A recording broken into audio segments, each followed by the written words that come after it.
Bismillahirrahmanirrahim, walhamdulillahi rabbil alamin. Affirmer que Dieu existe sans endroit, ça ne signifie pas que Dieu existe dans tous les endroits. Si une personne dit qu'il est jamais parti en Chine ou dans un autre endroit, ça signifie pas qu'il est parti dans tous les autres endroits. Et pour rappel, l'endroit ou la localisation, c'est l'espace qu'occupe le corps, le volume. Ça veut dire ce qui a une longueur, une largeur, une composition, une image, une profondeur. Les créatures, quoi. Mais Allah, il n'est pas une créature. Il n'est donc ni un corps, ni un volume. Et adorer Allah en ayant la bonne croyance qu'Allah n'est pas limité par un espace, ça ne veut pas dire que la personne elle adore le néant. Du moment que la personne elle a pour croyance qu'Allah existe sans endroit, ça ne veut pas dire que cette personne-là, elle adore le néant. Ça ne veut pas dire qu'elle a rendu Allah inexistant. Le néant ne concerne pas Dieu parce que Dieu, son existence, elle est éternelle, sans début. Ça veut dire que l'existence d'Allah n'a pas été précédée par le néant. Donc Allah n'est pas concerné par le néant. Et les attributs d'Allah sont également éternels. Celui qui attribue à Allah la localisation, il a fait une de ces deux choses. Celui qui dit que la localisation, donc l'endroit, est incréé, il a donc attribué à Allah un associé, c'est de la mécréance. Celui qui dit que la localisation est créée et que Allah est localisé, il a donc attribué à Allah un nouvel attribut et donc l'évolution. Donc selon lui, soit Allah était imparfait avant de créer la localisation, puis une fois qu'Allah a créé la localisation, Allah s'est localisé et il est donc devenu parfait. Soit selon lui, Dieu était parfait et lorsqu'il a créé les endroits, la localisation, Dieu a été localisé et donc il est devenu imparfait. Dans les deux cas, c'est de la mécréance. Parce que dans les deux cas, il a attribué à Allah le changement. Et celui qui change a besoin de qui le fait changer. Et celui qui a besoin, il n'est pas divin, car il n'est pas tout-puissant. Le besoin fait suite à une incapacité. Et l'incapacité contredit la toute-puissance, donc la divinité. Adorer Dieu qui existe sans endroit, ça ne signifie pas adorer le néant. Wal'iyadhu billah. Allah n'est pas concerné par le néant. Le néant, c'est quoi? Le néant, c'est l'inexistence des créatures. Et Allah n'est pas une créature, il n'est donc pas concerné par le néant. Il est impossible pour une créature, donc les volumes, les corps, d'exister sans endroit, sans localisation. Les créatures sont dépendantes de l'endroit, de la localisation. La première créature qu'Allah a créée, c'est quoi? C'est l'eau. Lorsque l'eau fut créée, cette eau-là, elle a occupé un espace. Cet espace, c'est l'endroit. Donc c'est l'endroit de l'eau. L'espace qu'a occupé l'eau s'appelle un endroit. Et l'eau, c'est un corps. Donc elle est dépendante de l'endroit pour exister. Mais Allah, il n'est pas un corps, ni un volume. Il n'est donc pas dépendant de l'endroit. Il n'est donc pas dépendant de quelque chose. Allah est le créateur. Il n'a besoin de rien. Allah est Al-Qayyum, celui qui n'a besoin de rien. Rien ne limite Allah et Allah ne dépend de rien. Allah a toujours existé, alors qu'aucune créature n'existait et Allah n'avait besoin de rien. Donc après qu'Allah a créé les créatures, Allah ne change pas. Il existe toujours sans avoir besoin des créatures.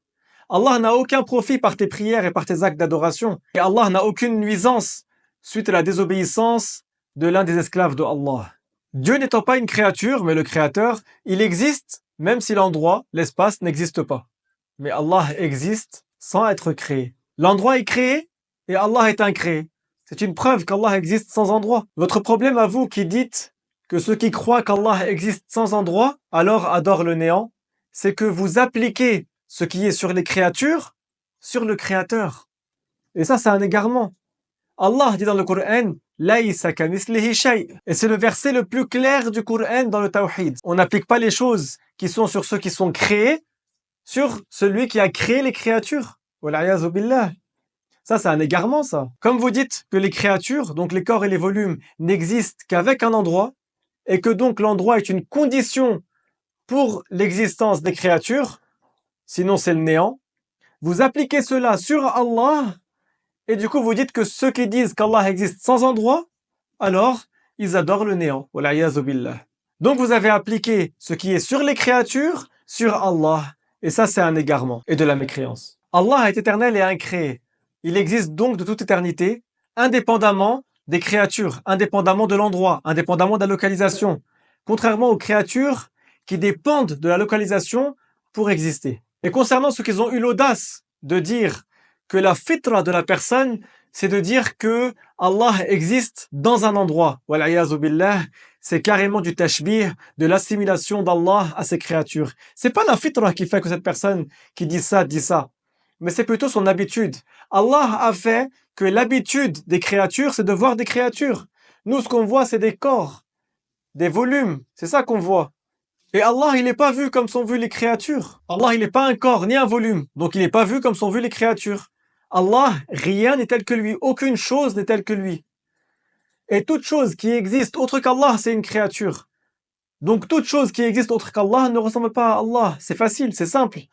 Nous voyons les corps. Ce qui a une longueur, une largeur, une profondeur, une image, une composition. Par exemple, on voit les êtres humains. On voit les animaux. On voit les arbres. On voit le ciel. On voit le soleil, etc. Ce sont des corps.